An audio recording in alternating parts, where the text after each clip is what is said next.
This is a podcast about relationship, consciousness, and well-being, especially as those realities live in children and the adults who care for them. This is a space to explore wholeness. Each episode invites us to look at how we know our world and how children know theirs. What becomes possible when relationship, rather than performance, becomes the foundation? If you're a parent, an educator, a caregiver, or simply someone who can feel that life holds more than just managing and getting through the day, you're in the right place. Hi everyone, welcome in. In today's podcast, we'll be exploring the topic of rites of passage through a developmental lens. What are rites of passage? Why have they existed across cultures for thousands of years? And what does it mean to approach them with developmental sensitivity? Joining us for this conversation are two guests. Alison DeLong, somatic experiencing practitioner, co-founder of Rites of Passage, Sandpoint, and a practitioner of natural learning relationships. And Dillon, who brings a background in psychology, natural learning relationships, and supporting youth and young adults. To begin our conversation, Josette will offer a brief introduction to rites of passage, their historical role across cultures, and why they seem to be experiencing a renewed interest in today's world. Rites of passage are one of humanity's oldest ways of marking life's important transitions. Across cultures and throughout history, people have used these experiences to recognize growth, belonging, responsibility, and the movement from one stage of life to the next. While many traditional forms have faded in modern society, the developmental challenges they addressed have not. We still grow through transitions. We still face moments that ask us to let go of old identities, develop new capacities, and step into unfamiliar roles. As we've explored throughout this podcast, human development unfolds through a series of stages and ways of knowing, each bringing new opportunities, responsibilities, and challenges. For generations, rites of passage provided a structured way to navigate these transitions through challenge, mentorship, reflection, and community support. They helped individuals make sense of change while strengthening the bonds between children, families, and communities. Today, however, we live in a world very different from the traditional cultures in which many rites of passage emerged. We live amidst rapid technological change, cultural diversity, global connection, and unprecedented individual freedom. There's no single set of values or prescribed path into adulthood. Yet the need for meaning, guidance, belonging, and transformation remains. This raises an important question. What might rite of passage look like for modern life? Thank you, Josette. And we have Alison and Dillon here to talk more about this. And for my first question, what did you see happening in children and families or communities that convinced you something like rites of passage was needed for children ages 8 to 12 and their families? For me to answer that question, Brandy, I had to talk about my own family. Not only am I a guide and a rites of passage practitioner, but I'm also a mother. And so all of this was first coming to my awareness in my own role as mom and in my family. Actually, 4 years ago, my daughter was 9 years old, and that was a huge transition for her as we also were making a huge move across the country. And so what I noticed when she came out of that struggle period, she was all of a sudden able to name her own feelings. There's a new sense of self and emotional wisdom that appeared. And that's when I started to say, we need some more ceremony and some sense of marker for our family to celebrate the place that she was arriving. And we'll talk a little bit more, I think, in the future about what these developmental markers are. But I was noticing those developmental markers in my own family through my daughter. And that's when I was inspired to say, we need some sort of rite of passage to mark this. My journey into this is far more academic. And so I was introduced to rites of passage through my master's program. I was going through at Antioch University. And I'd also been studying human development for a while prior to that. So putting those things together in those meaning-making moments between the transitions and development, I could see the connection immediately as to how important it is to have ceremony part of that. how especially witnessing by parents and the community is so important in that whole process. So when I was taking these TLF Transformative Learning Foundation courses and Alison was a part of my cohort, she said she's doing a rite of passage. I jumped on that opportunity. I was so excited to be a part of it because it was finally felt like an opportunity to apply something that originally felt so of the realm of possibility for me for a long time. Because I was like, where are these things happening? Where can I? Well, so that was really cool. That's how I got here. Great. Thank you both. I'm curious, when you were designing the rite of passage, why did you choose the age range of 10 and 11 years old? My studies of child development and natural learning relationships, the innate capacities that they're developing at this age range require feeling mentors. And it's a really, really big deal because one of the big transition moments or meaning-making moments at this age range is the realization of death. Oh, okay, I die. And completely shatters your world at that age. And so it felt really important to us to have a transition there with this rites of passage, to be able to have, especially the parents and the whole community involved as much as possible, to be a witness to that and try to be mentors, emotional mentors as best we could, while sort of acknowledging all of the things that are coming forward, especially the emotional development. So a lot of the core elements that we'll talk about soon in our rites of passage were organized around as well.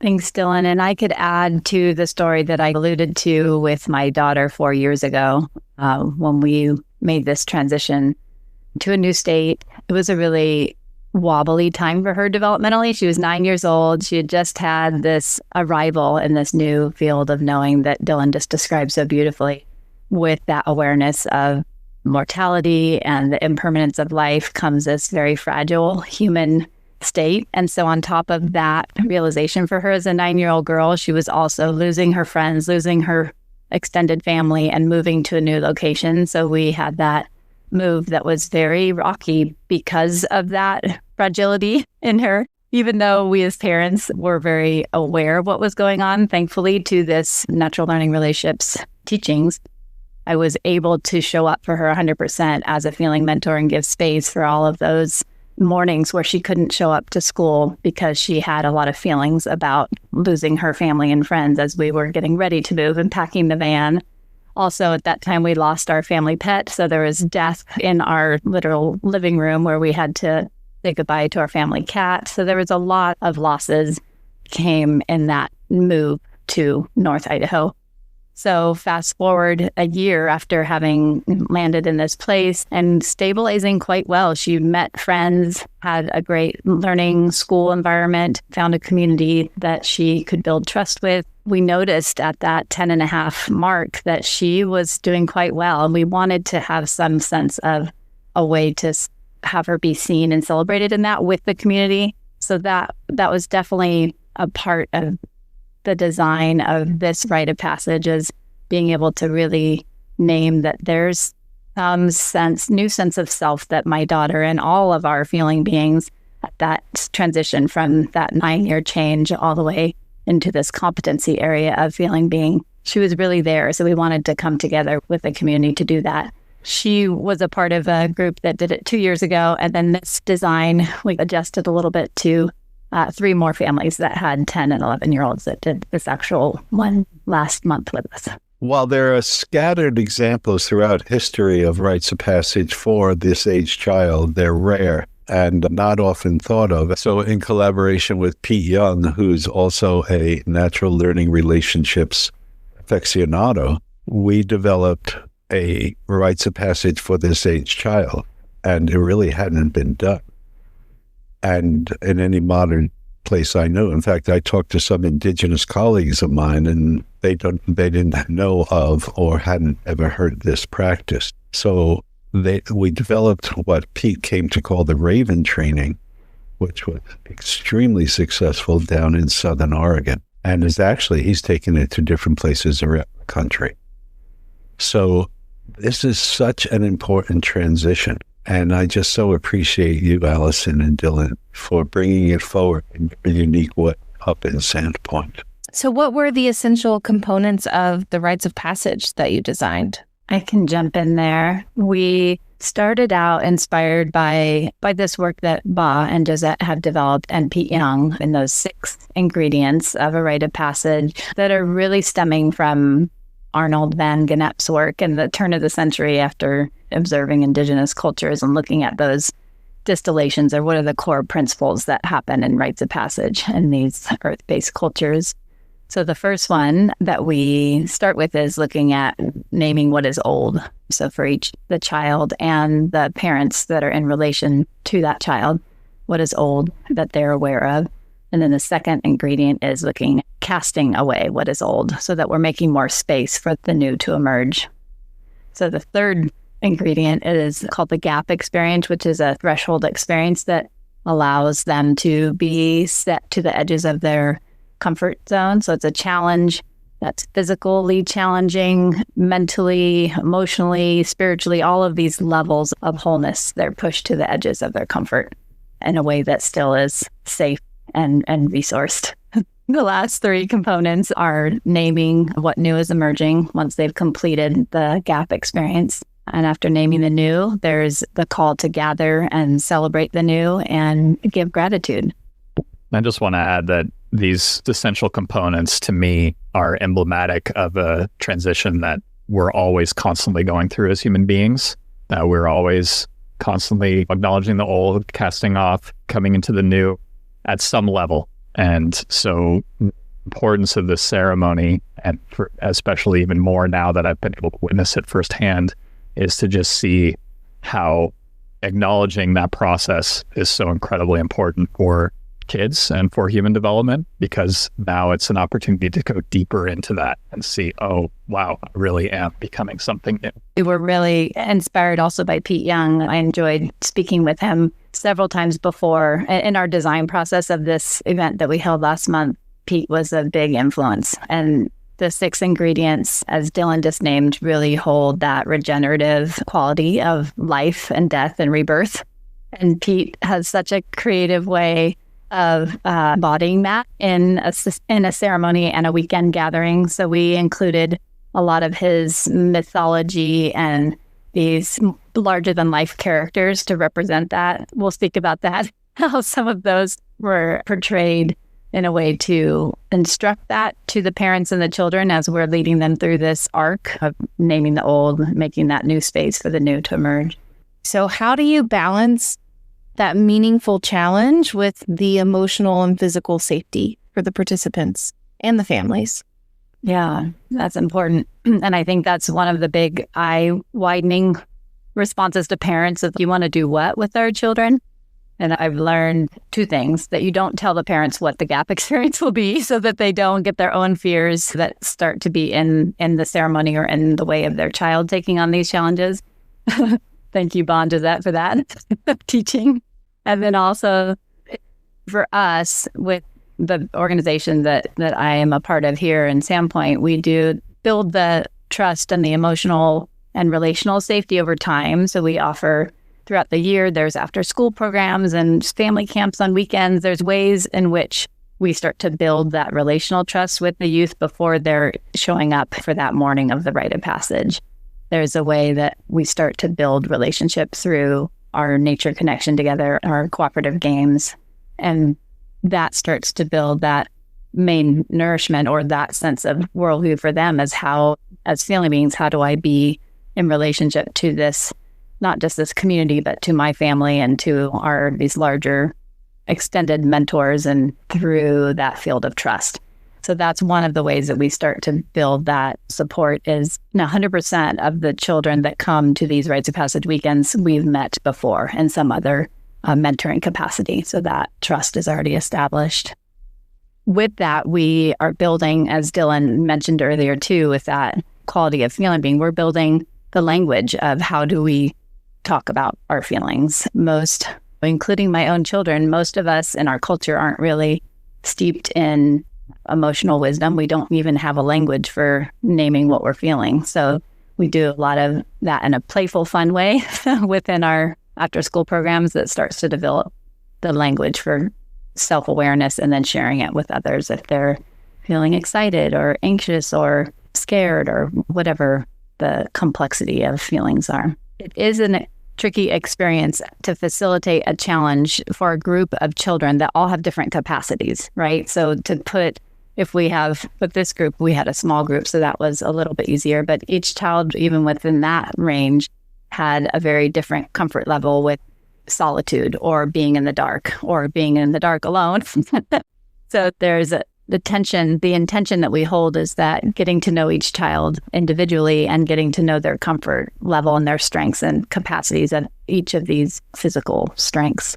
So, for example, one of our boys was pretty comfortable with being alone in the dark, but his challenge was being in the group and being a participant and being in that relational field of trusting others. And so that over that 3-day arc, that was probably where he was the most challenged versus the actual gap experience itself. Although he did end up sharing that there was some things that scared him and he had to find some resourcing of himself. I don't hear you talking about the qualities of facilitator to generate a sense of safety. And I just feel that's really important. There's the obvious gender balance here. And that in itself creates a sense of safety. But I wonder if you can talk about your individual sense of self in these moments and how that does or doesn't generate to the feelings of safety. Well, I can speak to that, like I mentioned before, at this age group, a huge part of it is building trust. And so building trust means that you have to have a feeling mentor that's going to be relatively vulnerable and self-reflective. And so throughout this entire process, a big challenge for me in my life in general, but especially here, was self-observing in the moment as I was going through this process with the kids, especially when I was doing the cooperative games, which I'll talk a little bit more about later. But just having a sensitivity to what's actually going on, what are the dynamics, how's everybody relating to each other, how am I relating to them, who am I being in the moment as a facilitator. And it was a really humbling moment for me in a lot of ways, especially because there were moments when I really needed to step in and find that balance between setting boundaries, but also still being a sensitive human without being overly imposing or trying to set criteria that was like laying down the law, so to speak. Those kinds of things I know for this age group can really make or break whether or not they trust their facilitator.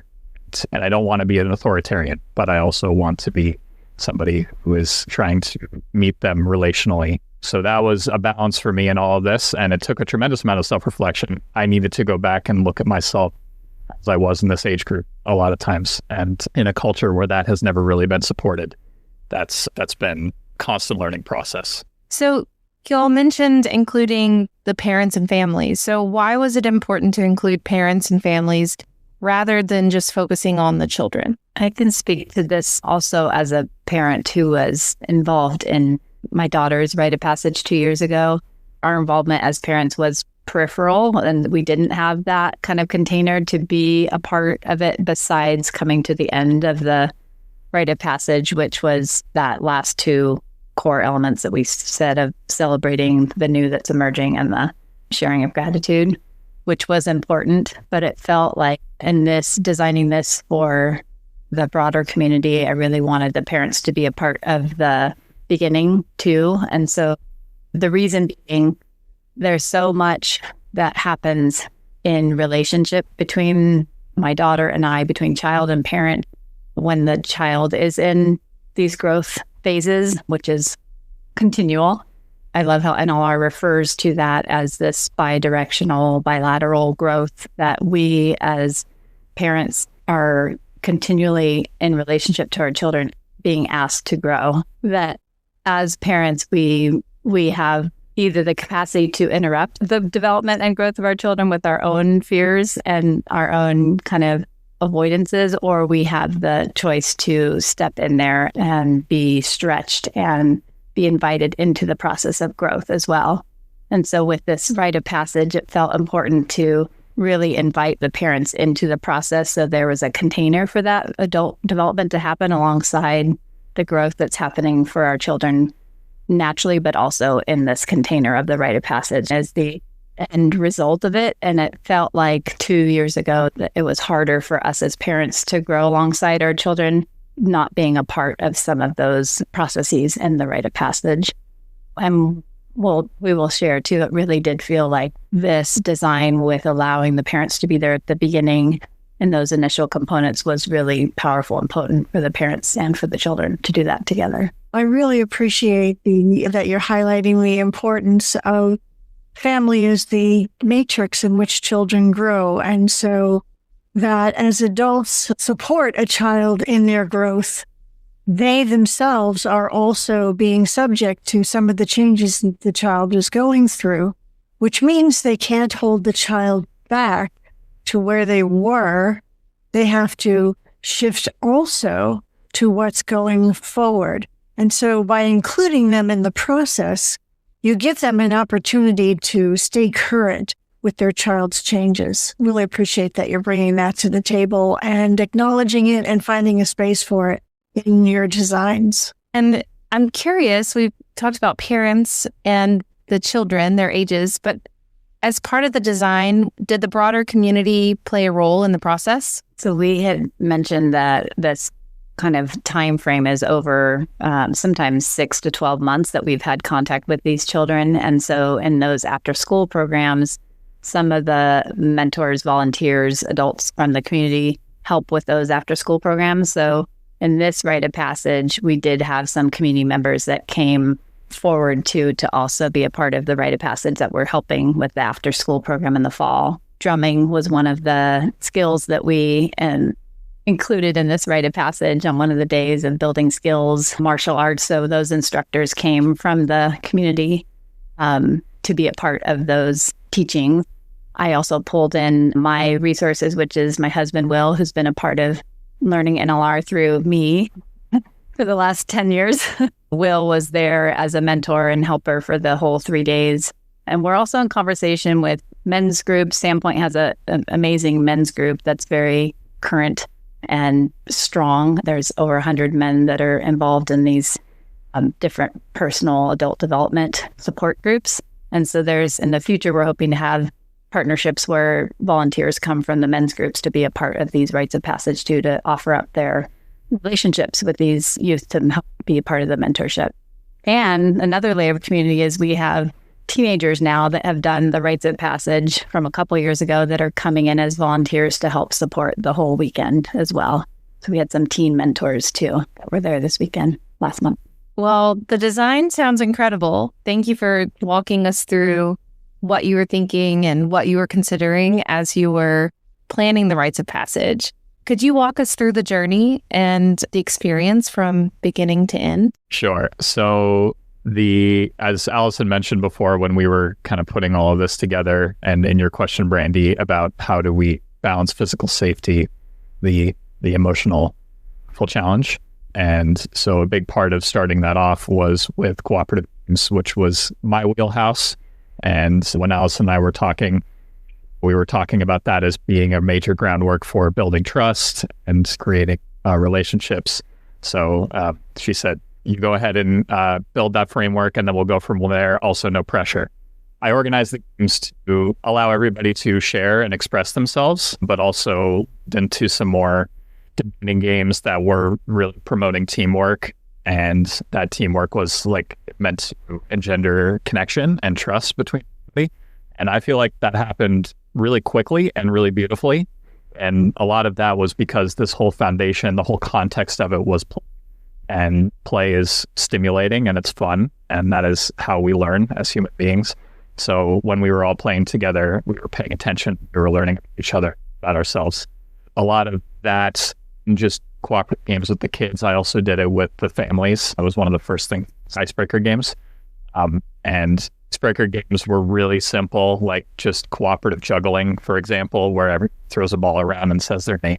But even just things like that, there's a very simple game called a what, and the basic premise is that you pass a ball to somebody and you say, this is a banana. The other person says, a what? And then a banana. Oh, a banana. And then you pass the object around, which I was so afraid that was going to be laughed out of the circle. But the kids could not stop playing it throughout the entire week. It was the number one thing that they wanted. And we games around that. So just to show you how powerful these simple games can have in building that connection and how much it can change everything. So I'm going on and on about the cooperative games because that was my piece, but there are so many other pieces. I just think that was a huge thing, one aspect that really laid the foundation for a lot of that we did. And while I was doing the cooperative games, Alison was doing a parent workshop with the parents, and I'll let her talk about that. Yeah, it was a great flow of that first day to be able to welcome everyone in together as family icebreakers and get some parents looking silly and being silly with their kids, which the kids really loved. And then as Dillon took the youth to continue the cooperative games, we had 3 hours with just me with the parents. And we focused on developmental nourishments for this age range so they can really get a sense of what we talk about in NLR, so they can know why we're doing the rite of passage at this time and how important trust is as a organizing principle for their children. So we did a lot of trust games and talked as adults what trust felt like, what lack of trust felt like, and what our childhood as ourselves as parents, what our younger years were like, and how we did or did not find people to trust, and what that was like to not have adults around us that were trustworthy, or vice versa. Maybe we had a community of trustworthy adults. So it was a lovely opportunity for parents to do that inner reflection and self-observation work of how does trust live or not live in me, and how am I developing that with my 10 or 11-year-old, and for them to really learn that as a guiding principle of family community to be able to develop that and allow that self-trust in our youth to be developed and develop the emotional wisdom and maturity in our feeling being youth. So that was a highlight for a lot of parents, and some of the feedback that I've gotten since that 3 hours, just having adult time and to talk specifically about parenting this age was really a highlight for the parents.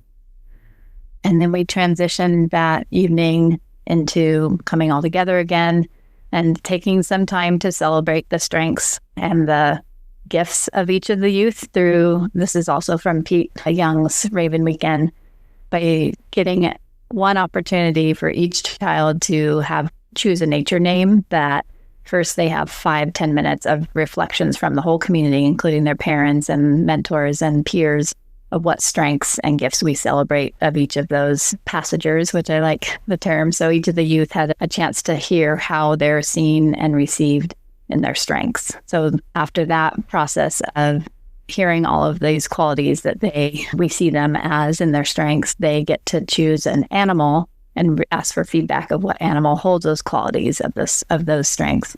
And then at the end, they ended up each picking a nature name that held those qualities. Just want to say that was a huge piece of the parents being there and the community aspect that I felt in particular, that the parents and the community reflecting back their observations to the children in choosing the nature names. I just saw an immediate shift, and we're code naming the kids so that we maintain anonymity, but especially Johnny and Fred, they really had an impact on what I could see. Pause here for a moment because we have something really exciting to share. So many of you have reached out asking how to get involved or how to explore this work more deeply. And we're happy to say that in July, we're launching the Natural Learning Relationships Introductory course. This 7-week experience offers an introduction to the ideas we explore here on the podcast. So child development, relationships, well-being, and the innate capacities that unfold through human development.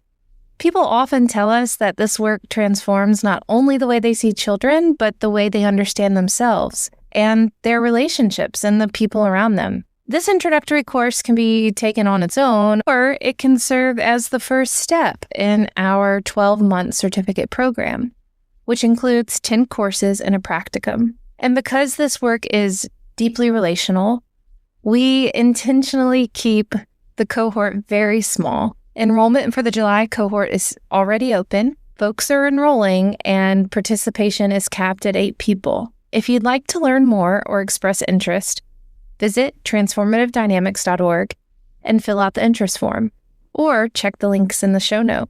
One more thing. Thank you to everyone who's already sent in questions and reflections about the podcast. Every few episodes, we'll be setting aside time to respond to listener questions directly on the show.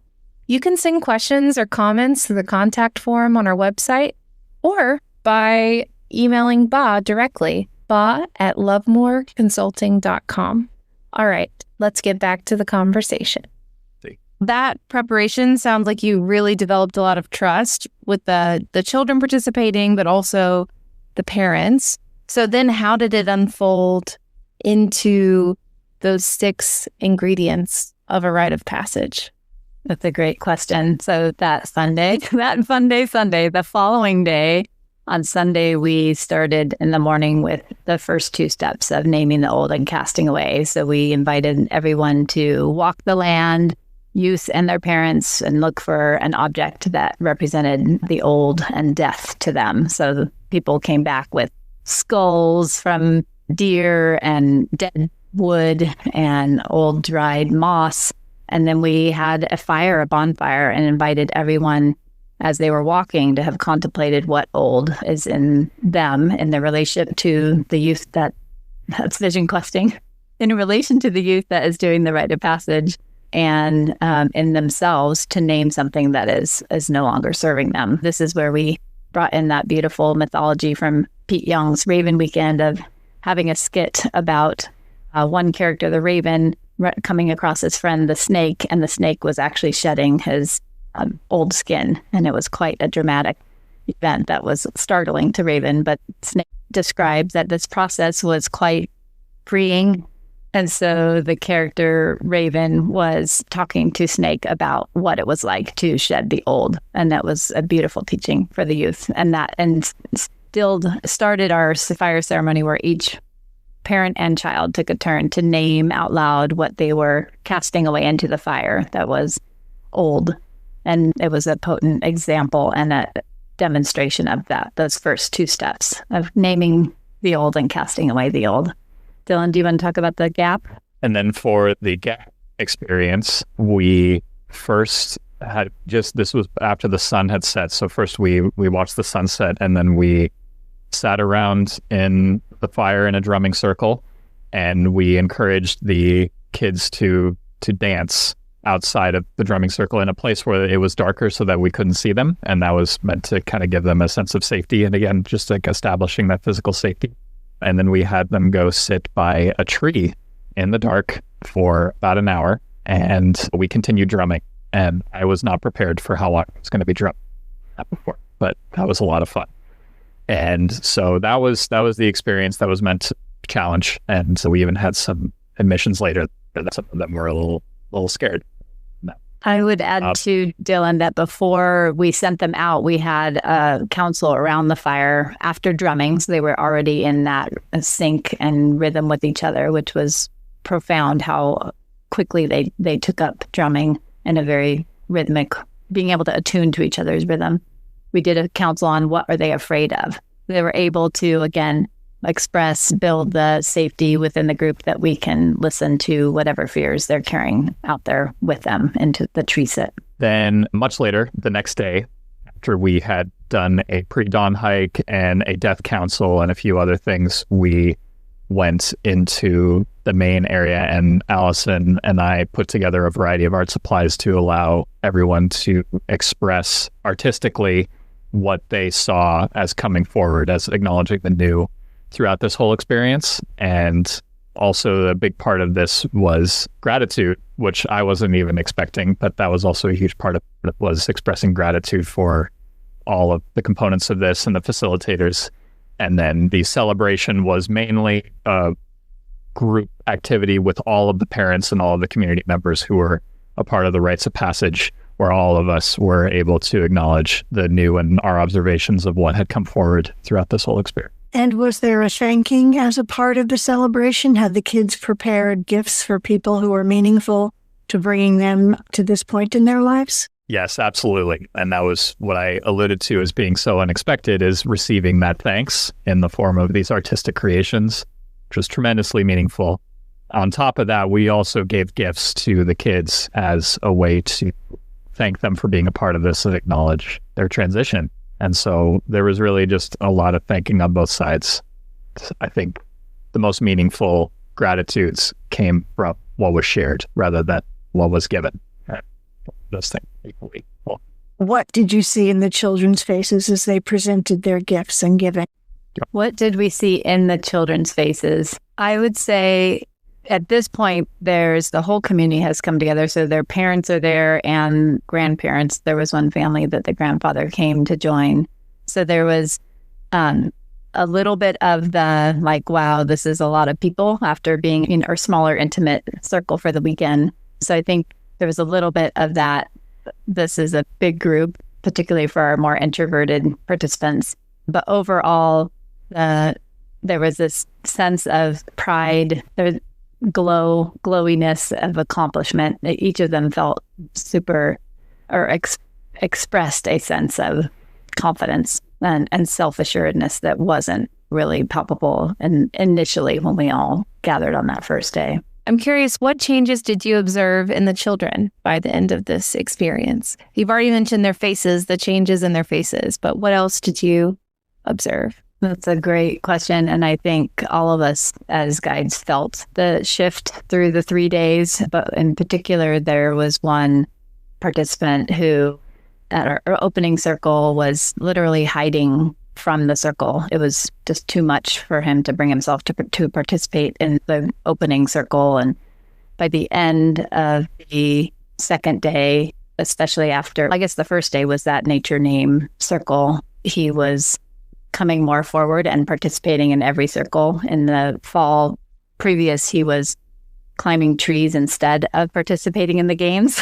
So by the end of our 3 days together, I saw him being the one that was the most sharing in our councils and the most participating and the most available that hadn't happened previous in the groups that I have participated with him, and just seeing the shift in how he could be in that direct relationship with his parents and extended family when they came for the celebration at the end was really obvious and potent. I just want to add that I saw that especially in him. He was my buddy, and so I spent a lot of time with him, but also just in general, there was a level of stepping into who they were. There was a level of confidence that I could start to see emerging throughout the whole weekend in all of the sharings, but also just in the way that they were holding themselves, in the way that they engaged with us.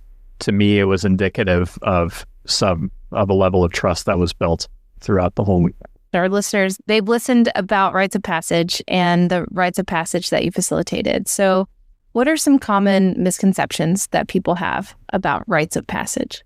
Oh, I don't know where to start, but I think that the common misconceptions about rites of passage also start in misconceptions around how children develop, around how humans develop, and how relationship plays such a critical role in all of that. In essence, like the rites of passage ceremonies are not as impactful without the relationship with the parents in the community that we mentioned before. So when I talk to people about, for example, hey, I did this really cool thing over the weekend and it was really meaningful to me, and I say rites of passage, people don't even know like what that is. And it's like people even in my wheelhouse.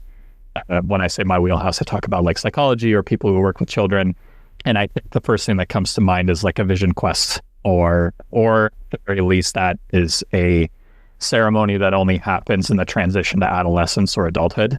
And so for us to be doing this with this age group is definitely a different thing that most people are used to. They aren't even used to rites of passage. It's one pretty big misconception, is that adolescence transition, but also, again, importance of ceremony, the importance of witnessing, and how much that has an impact on how children see themselves, especially being acknowledged for who they are, being acknowledged for their natural capacities. So it's a whole spectrum. And I think also Boz brought this up a couple of times throughout this episode, which is, who are we in relationship to children? How are we self-reflecting? And who are we as we're relating to them, with them? That's also a really important component for how this whole ceremony, this whole rites of passage can be successful. And I say successful not as a notion of perfection. There's no perfect way to do this, but these core components that we're mentioning and the efforts to build trust as facilitators, all of that fits into how these rites of passage are structured for optimal well-being, for optimal emergence, And I don't think that any of that tends to get acknowledged when we're talking rites of passage, if it's talked about at all. So you mentioned that rites of passage may or may not even be talked about, and there are misconceptions. So I'm curious, just to close this out, what experiences in your own lives led you to become interested in rites of passage? And then how did this particular experience change you? I think for me, Brandy, I didn't know what rites of passage were until it became a part of my curriculum. Dillon mentioned this too in his academic studies. In my grad school studies for eco-psychology, we ended up studying Indigenous wisdom, which ended up including rites of passage because that's a big core of Indigenous culture. So that was huge for me. And I was invited into apprenticeship to study Vision Quest as applied eco-psychology practice. So I studied and then became a Vision Quest guide. So that was as a 30-year-old adult. But then when I became a mother a few years later, I began to wonder, how do I apply this honoring of transitions and competencies to my children as they're growing? So that's luckily when I found Josette Lovemore and NLR and how to create these passages that are very much in alignment with developmental processes. And then the second question, what was it? How has it changed me? How has it changed you? How did this experience change you? So much. I think the biggest piece for me is this becomes a spiritual practice. And every time I sit in ceremony holding these transitions for youth, I am reminded of my larger self. Over this 3 days, I was very aware of my physical limitations as a older woman. I started this work in my 30s, now I'm 54, and it's not as easy physically for me, but I realized in these 3 days that there was something, an energy that was carrying me through this facilitator role in a way that I hadn't acknowledged before, that it wasn't, obviously there was lots of physical support too with Dillon and Will and all the other volunteers, but there was something that I became reminded of, that I am an energetic, a being of energy. And through these potency of the ceremony and the intentions and the relationship with this place where we were, is a very sacred river valley, Clark Fork Valley in Montana, just such beautiful wilderness, wildness, that I was reminded that my energy limitations are half mental, like half in my own mind and not necessarily limitation. How about you, Dillon? I'm glad you opened the door by mentioning Josette, because it's really hard for me to talk about what's interesting to me about rites of passage without bringing up my life work with self-knowledge and especially exploration into ontological epistemology, which is heavily inspired by Josette's work. Also, a lot of my academic studies were in the same vein of that, and so that's what led me to this. But most of all, I just see natural learning relationships and human development in general as inseparable from the self-knowledge component and that exploration of ontological epistemology. So all of it fits together for me, which leads me into the second part of your question, Brandy, which is, how did this change me? And really, if I can put it in the most succinct form, is that this is a big deal. This is really, really serious, important work. And now reflecting on my own journey and self-knowledge, a lot of that has been, how do I get back in the capacities? What is naturally coming forth? What is well like for me, which really is looking back at myself, what was organizing at each stage, I will say stage of development. So at each one of these stages, there was a really important natural capacity that was not related to properly. And it was instead squandered or buried underneath all of these layers of conditioning.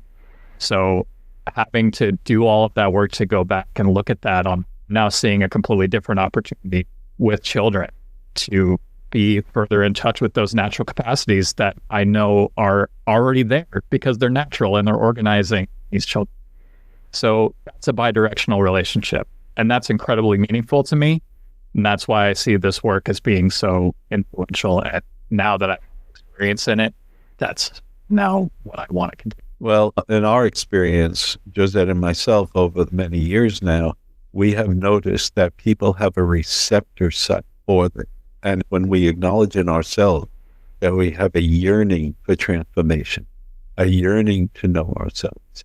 And that for time, this has been, we know rites of passage written 10,000 years ago in the Upper Nile Valley, part of the earliest civilizations of which we're aware. We yearn to know ourselves. We yearn to create community, and we yearn to participate, not to know about, but to participate, body, and become that spark in us, that receptor site in us has.